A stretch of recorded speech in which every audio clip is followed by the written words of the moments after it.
बिस्मिल्लाहिर्रहमानिर्रहीम। अस्सलाम वालेकुम। हम पढ़ रहे हैं CNS फार्माकोलॉजी और जो हमारा चैप्टर जा रहा है वो है जनरल एनेस्थेटिक्स। क्लासिफिकेशन हमने डिस्कस कर ली थी। आज हम देखेंगे mechanism of action of general anaesthetics. ठीक है, तो एनेस्थीसिया प्रोड्यूस करना है तो हमें क्या चाहिए होंगे, हमें CNS डिप्रेसेंट्स चाहिए होंगे। ठीक है, तो एक जनरल सा मैकेनिज़्म देखें तो इनहेल्ड एनेस्थेटिक्स, ठीक है, जिनके अंदर हमारे पास गैसेस भी होती हैं और वोलेटाइल लिक्विड्स भी होते हैं, ये वाले। इसके अलावा बारबिट्रेट्स, बेंजोडाज़ापीन, ठीक है, एटोमीडेट, प्रोपोफोल, ये सारे के सारे क्या हैं, ये गाबा रिसेप्टर्स के थ्रू एक्ट करते हैं। आपको पता है कि जो गाबा है ये इनहिबिटरी न्यूरोट्रांसमीटर है। तो ये सारे जो ड्रग्स हमने डिस्कस किए, हमने नाम पढ़े हैं इनके, ये गाबा रिसेप्टर्स को एक्टिवेट करते हैं और CNS को इनहिबिट करते हैं। लेकिन जो केटामीन है वो थोड़ा सा डिफरेंट है वो इस सेंस में कि ये ग्लूटामेट रिसेप्टर पे जाके एक्ट करता है। जो ग्लूटामेट NDMA रिसेप्टर है वहाँ पे एक्ट करके ग्लूटामेट को एंटागोनाइज करता है। तो अब हम बात करते हैं इनहेल्ड एनेस्थेटिक्स कौन कौन से होते हैं। तो इनमें हमने बात की थी गैसेज होती हैं और वोलेटाइल लिक्विड्स होते हैं। गैसेज जो हैं वो नाइट्रस ऑक्साइड हैं और जो वोलेटाइल लिक्विड्स हैं उनके अंदर हमारे पास आ जाती हैं हेलोथेन, डेसफ्लूरेन, एनफ्लूरेन, आइसोफ्लोरेन और सीवोफ्लोरेन। तो आप देख रहे हैं कि इनके जो लास्ट में क्या आ रहा है, फ्लोरेन। तो यहाँ से आप आइडेंटिफाई कर सकते हैं इनको। फार्माकोकाइनेटिक्स पे हैं तो ये थोड़ी सी ज़्यादा चीज़ें इसमें आ जाती हैं। हम बारी बारी डिस्कस कर लेते हैं कि सारे ड्रग्स हैं ये एज अ गैसेज ही हम इनको देते हैं। ठीक है, तो इनका जो ब्लड में कंसनट्रेशन है वो पार्शियल प्रेशर से नोट की जाती है। ठीक है, यानी जितनी पार्शियल प्रेशर इनका ब्लड में ज़्यादा होगा, इनकी कंसनट्रेशन ब्लड में ज़्यादा होगी। ठीक है, तो इनकी जो पोटेंसी है वो इनकी जो लिपिड सॉल्युबिलिटी के अकॉर्डिंग ही होती है।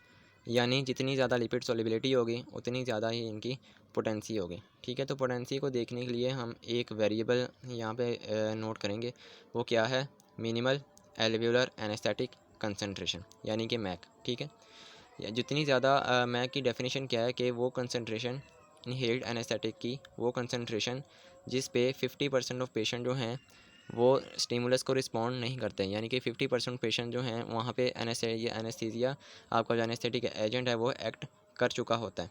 तो उसको हम कहते हैं मिनिमल एल्वियोलर एनेस्थेटिक कंसंट्रेशन। ठीक है, जितनी ज़्यादा ये कंसंट्रेशन कम होगी, जितनी ज़्यादा मैक की वैल्यू कम होगी, उतनी ही ज़्यादा उसकी पोटेंसी ज़्यादा होगी, क्योंकि थोड़ी कंसंट्रेशन पे इफ़ेक्ट ज़्यादा आया। ठीक है, तो इसका ये मतलब है जितनी ज़्यादा मैक की वैल्यू कम होगी उतनी ज़्यादा पोटेंसी ज़्यादा होगी।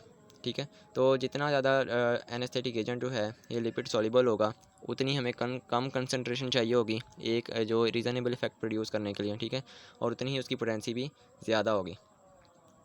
तो लेकिन जो एल्डर एजेंट्स होते हैं, यानी जो एल्डरली पीपल हैं, जो बूढ़े लोग हैं यानी कि, और जिन पेशेंट्स में हमने ओपिएट्स और सिडेटिव हिप्नोटिक्स यूज़ की होती हैं, वहाँ पे मैक की वैल्यू कम होती है, क्योंकि वो पेशेंट पहले ही ऑलमोस्ट डिप्रेस हुए होते हैं, उनका CNS इनहिबिट होता है, तो हमें ज़्यादा कंसंट्रेशन नहीं चाहिए होती एनेस्थीसिया प्रोड्यूस करने के लिए।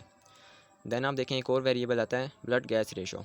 ब्लड गैस रेशो का मतलब है कि जो हमारा जो ड्रग है वो ब्लड में कितना सॉल्युबल है। ठीक है, तो जितना ज़्यादा ब्लड में सॉल्युबल होगा उतनी ज़्यादा ब्लड गैस रेशो ज़्यादा होगी।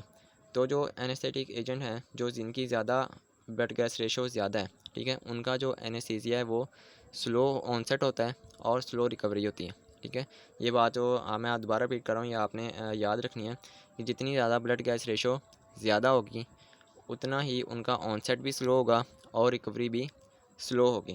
लेकिन अगर ब्लड गैस रेशो जितनी ज़्यादा कम होगी तो उतना ही जो आपका जो एनेस्थीसिया का ऑनसेट है वो ज़्यादा होगा, यानी कि तेज़ होगा, और रिकवरी भी फास्ट होगी।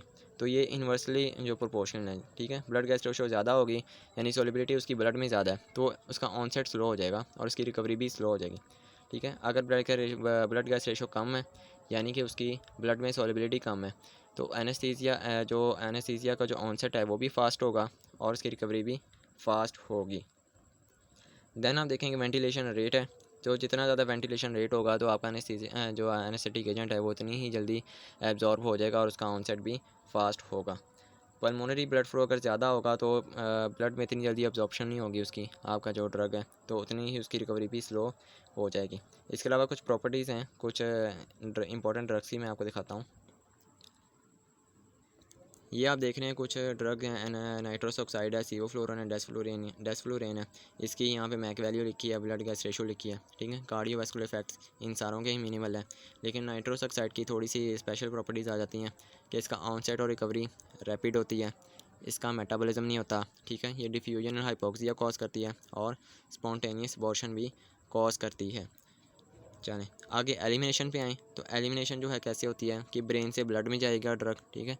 ब्लड के थ्रू ट्रैवल करके वो एल्वोलाई में पहुंचेगा और एल्वोलाई से वो एलिमिनेट हो जाएगा लंग्स के थ्रू, ठीक है। तो यहाँ पे फिर वही बात आ जाती है कि अगर उसकी ब्लड में सॉल्युबिलिटी ज़्यादा है, यानी कि उसकी ब्लड गैस रेशो ज़्यादा है, तो उसका जो रिकवरी है यानी कि उसकी एलिमिनेशन है वो स्लो होगी, ठीक हो गया। तो अगर किसी एजेंट की ब्लड गैस रेशो कम है, यानी कि उसकी ब्लड में सोलबिलिटी कम है, तो उसकी जो रिकवरी है वो फास्ट होगी। तो ये कुछ फार्माकोकाइनेटिक्स प्रॉपर्टी हैं जो आपने याद रखनी है।